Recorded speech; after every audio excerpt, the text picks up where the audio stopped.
Hi, I'm Jon Bruyn, one of the plant doctors here at Moana Nursery, and we're here to talk about growing tomatoes and peppers here in the northern Nevada climate.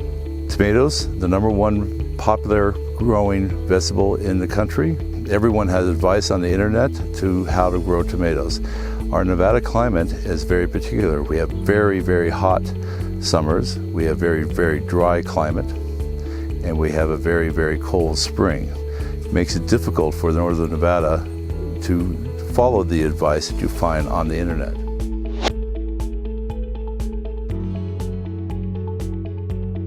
So when we choose a location for our tomatoes and peppers, we want a place that's very warm in the spring for it to develop to be a large plant.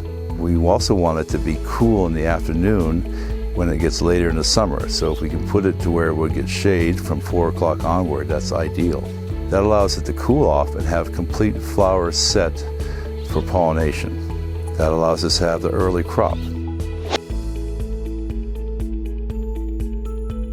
When it comes to choosing a variety of tomato, you can go with short day. There's anywhere from down to 55 days from seed to producing tomatoes, or up to 105 days.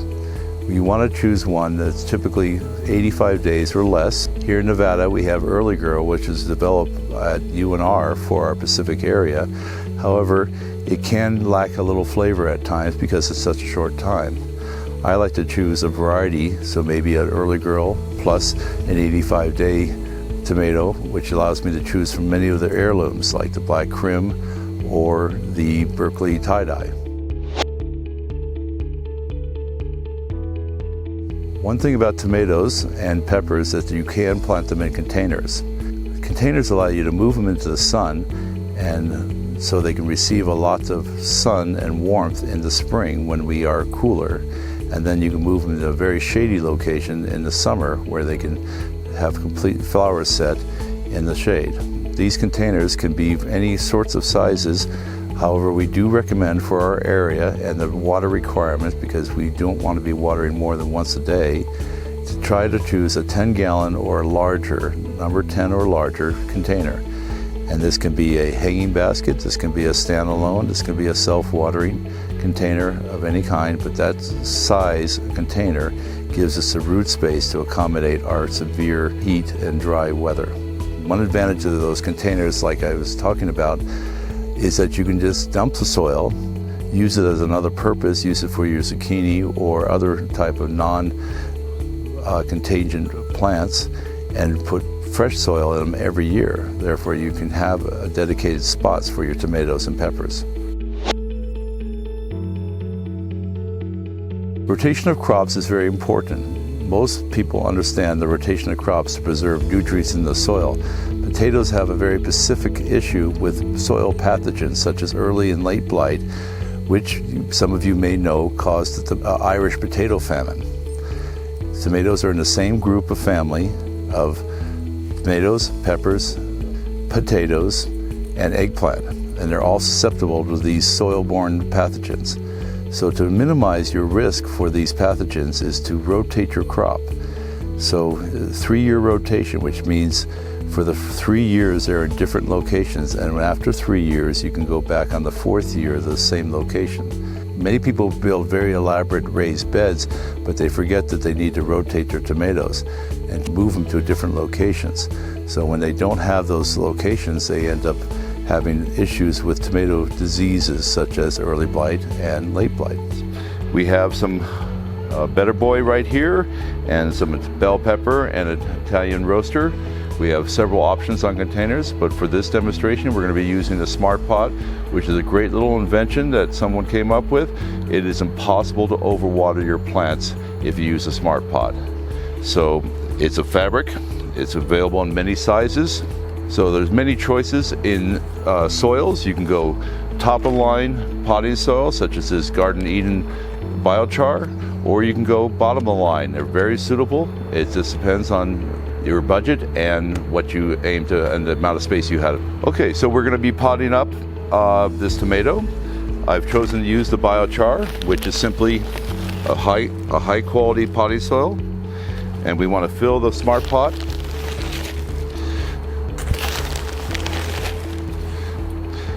And of course, you'll be doing this outside on a nice warm spring day. So that's going to be my start there. We have to think about support for the tomato. Now we can add things in later. Tomato cages are excellent, but the problem when you use them with pots is that they tend to move around a bit. So I recommend bending the rods over, and they act as soil locks so the product doesn't move, and the weight of the soil will hold it down. So on fertilizers, we have the Fox Farm products and we have the Garden Bloom. You know, either one of them are great. They're geared for tomatoes and vegetables. They have high in calcium, and they will produce rapid growth and flower set, which is the whole purpose of growing your vegetables. For more rapid growth, we have the Guano and some other high nitrogen products, but I prefer Guano because it's very determinant on how long it lasts. So you won't have a 20-foot tall tomato with no blossoms. This you put down, it lasts for about a month, and you'll get a very large plant ready to bloom, and then the Garden Bloom tomato vegetable herb fertilizer takes over from there. On the other hand, you can use another item for the high nitrogen is the all-purpose liquid. It's a fish emulsion-based fertilizer. These products are all certified organic, so you have no worry about chemicals getting into your vegetables that you're eating.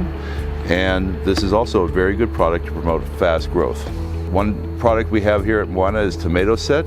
You spray on the flower. If you're having problem with the heat or the sunlight causing your blossoms not to set, you spray this on. It accelerates the setting time, and you then get fruit in conditions where you normally would not. This one, as it sees, Grow Big Tomato, very excellent. One purpose, water, use it every time you water or every other time. Very substantial fertilizing needs for your tomato plants.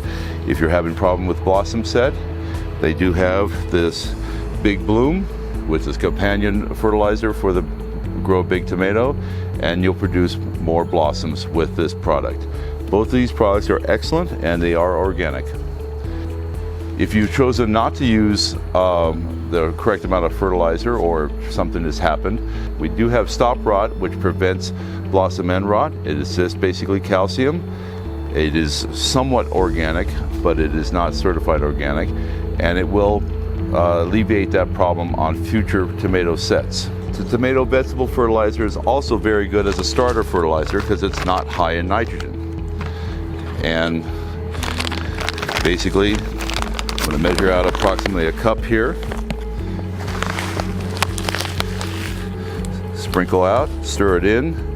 This is probably the only time I'll be able to stir it in is when the soil is nice and loose and fluffy this way. Keeping it away from the actual stem of the plant, but getting it into the soil. And there we go, we're done. You can plant more than one tomato plant, but we do recommend one tomato plant for this number 10 smart pot. We do have larger sizes, in which case you could put more tomatoes in them, but it is easier culture just to have one tomato. As this tomato grows, we will pinch it to cause it to branch and not branch. Remember, as if it's vigorously growing, it will not set fruit. So we've set our tomato in, we fertilize it. Now, about 2 weeks from now, we have Guano. We would add that to it. And in about a month after that time, we'll have a tomato plant up here, ready to set fruit. And at that point, we would continue on with the tomato vegetable and herb fertilizer. So as an alternative, we do have Fox Farm. You would use this from the very start, as I did the tomato vegetable fertilizer and the G&B.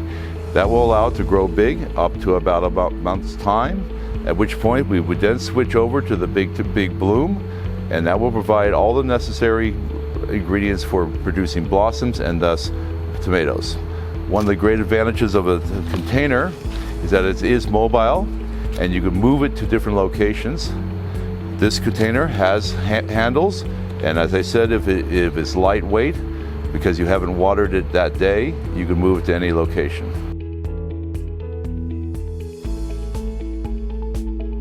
Okay, so this is a raised bed.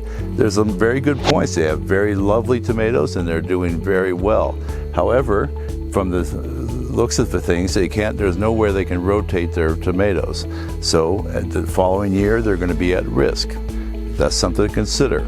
Another thing to consider is the spray stakes. Very convenient, very easy to use. However, spraying the plants on the ground is somewhat inefficient because a lot of evaporation is not a deep soaking. And also, I would bet you that it's watered twice a day, morning and evening, to keep up with the water needs. The water needs on the evening watering generates a lot of attractiveness to insects, as earwigs and other type of insects that crave that moisture in the evening. So the spray stakes have a great advantage when you first start off, and they cover a large area. However, they do waste water to a degree. So having the spray stakes early in the season is really kind of convenient because you don't have to worry about hitting every plant, because they are hitting everywhere.